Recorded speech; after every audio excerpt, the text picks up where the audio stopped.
Hi friends, welcome to my channel. இன்றைக்கி இந்த வீடியோவில் நம்ம என்ன பார்க்க போகிறோன்னா, ஃப்ரிட்ஜை எப்படியெல்லாம் நம்ம மெயின்டைன் பண்ணலாம் அப்படிங்கிறத பற்றி சொல்லியிருக்கேன். ஸோ வீடியோ ஸ்கிப் பண்ணால் பாருங்கள். வீடியோ வந்து சின்ன வீடியோ தான், ரொம்ப லென்த்து வீடியோலாம் இல்லை. ஸோ வீடியோ ஸ்கிப் பண்ணாமல் பாருங்கள். என்னோடய சேனலை நீங்கள் ஃபஸ்ட்டு முறையாக பார்க்குறதா இருந்தால் ப்ளீஸ் சப்ஸ்கிரைப் பண்ணிவிட்டு பாருங்கள். வாங்க வீடியோக்குள்ளே போகலாம். நம்ம ஃப்ரிட்ஜு வந்து எப்போவுமே நம்ம வீட்டில் வைக்கும்போது செவுத்து ஓரமாக நீங்கள் ஃப்ரிட்ஜு வைக்காதீங்க. ரொம்ப செவுத்து ஓரமாக இடிக்கிற மாதிரி எப்போவுமே வைக்கக்கூடாது. நம்ம வந்து 4 பக்கமும் நமக்கு வந்து கேப் இருக்கிற மாதிரி நமக்கு ஃப்ரிட்ஜை வைக்கணும். திறக்கிறக்கும் ரொம்ப இடைஞ்சலாக அந்த மாதிரி மட்டும் ஃப்ரிட்ஜு வைக்கவே வைக்காதீங்க. எவ்வளோ இதாக இருந்தாலும் நீங்கள் ஃப்ரிட்ஜுக்குன்னு ஒரு ஃபேஸ் வந்து இடம் ஒதுக்கி வச்சுருங்க. அப்போ தான் வந்து ஃப்ரிட்ஜு நல்லாயிருக்கும், ரொம்ப நாள் நல்லாவும் இருக்கும். நெக்ஸ்ட்டு வந்து ஃப்ரிட்ஜை வந்து நம்ம எப்போவுமே சரி அடிக்கடி நம்ம திறந்து மூடுற வேலை வச்சுக்கக்கூடாது. அப்படி நம்ம அடிக்கடி திறந்து மூடுறனால அந்த கரண்ட்டு புல்லு நமக்கு அதிகமாக வர சான்சஸ் இருக்குது. அதனால் வந்து நீங்கள் அடிக்கடி திறந்து மூடாதீங்க. அதே மாதிரி ஃப்ரிட்ஜை வந்து நீங்கள் ஸ்டெப்லைசர் வச்சே நீங்கள் யூஸ் பண்ணுங்கள். அதான் ரொம்ப நல்லது. ஸ்டெப்லைசர் வைக்க வேணான்னு சொல்லுவாங்க. ஆனால் நம்ம வந்து கரண்டு வந்து ஏற்றமோ இறக்கமோ எல்லா ஏரியாவிலும் அப்படி தான் இருக்குது. அதனால் நம்ம வந்து ஸ்டெப்லைசர் வச்சு யூஸ் பண்ணுறது ரொம்ப நல்லது. ஃப்ரிட்ஜில் வந்து ஃப்ரீசரை வந்து நீங்கள் ஒரு 10 நாள் 15 நாளுக்கு ஒரு வாட்டி கண்டிப்பாக நீங்கள் இதை ஆஃப் பண்ணி விட்டுருங்க. அப்போ தான் ரொம்ப ஐஸ் கட்டி ஃபார்ம் ஆகுறதை நம்ம தடுக்க முடியும். கம்பல்சரி அதை நீங்கள் அதை ஆஃப் பண்ணி விட்டுருங்க. அப்போனா நமக்கு வந்து அந்த ரொம்ப ஐஸ் கட்டியாக பாறை மாதிரி ஆகும் பார்த்திங்களா, அதை தடுக்கலாம். அப்புறம் வந்து நம்ம வந்து ரொம்ப பொருளை கொண்டு ரொம்ப அடைஞ்சி வைக்கக்கூடாது. நமக்கு வந்து ஃப்ரிட்ஜு ஒரு லிமிட்டட் இருக்குன்னா அந்த லிமிட்டடுக்கு மேலே நீங்கள் வச்சிங்கன்னா ஓவர்லோடாக வந்து அந்தளவுக்கு எல்லா பொருள்லேயும் நமக்கு கூலிங் வராது. பொருள் வந்து ரொம்ப கெட்டு போகிறதுக்கு சான்சஸ் இருக்குது.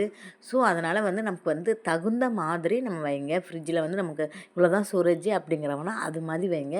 அப்புறம் வந்து மெயினாக வந்து சூடான பொருள் வந்து நீங்கள் வந்து ஃப்ரிட்ஜில் வைக்கக்கூடாது. எப்போவுமே ஆற வச்சு நீங்கள் எடுத்து வைங்க. எந்த ஃபுட்டாக இருந்தாலும் சூடாக வைக்கிறனால அந்த பொருளும் கெட்டு போயிடும். நம்ம பக்கத்தில் இருக்கிற பொருளும் அது சேர்ந்து கெட்டு போகிறதுக்கு சான்சஸ் இருக்குது. அதனால் நீங்கள் வந்து அப்படி வைக்காதீங்க. அதுக்கப்புறம் ஃப்ரிட்ஜில் வந்து இந்த மாதிரி ஐஸ் ரொம்ப ஃபார்ம் ஆகாமல் இருக்கிறதுக்கு நான் எதெல்லாம் தேய்ச்சி க்ளீன் பண்ணால் ஃபார்ம் ஆகுங்கிறத சொல்லியிருக்கிறேன் ஏற்கனவே ஒரு வீடியோவில். இதை பார்க்காதவங்க அதில் பாருங்கள். நம்ம க்ளீன் பண்ணுறப்ப நான் என்ன கலந்து க்ளீன் பண்ணால் உங்களுக்கு நல்லா க்ளீன் ஆகுங்கிறத சொல்கிறேன் பாருங்கள். ஒரு இதில் தண்ணி எடுத்துக்குங்க.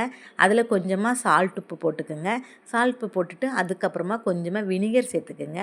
வினிகர் வந்து லைட்டாக சேர்த்துக்குங்க. வினிகர் இல்லாட்டி நீங்கள் பரவாயில்ல, லெமன் கூட கொஞ்சம் லைட்டாக புழிஞ்சு விட்டுக்கலாம்.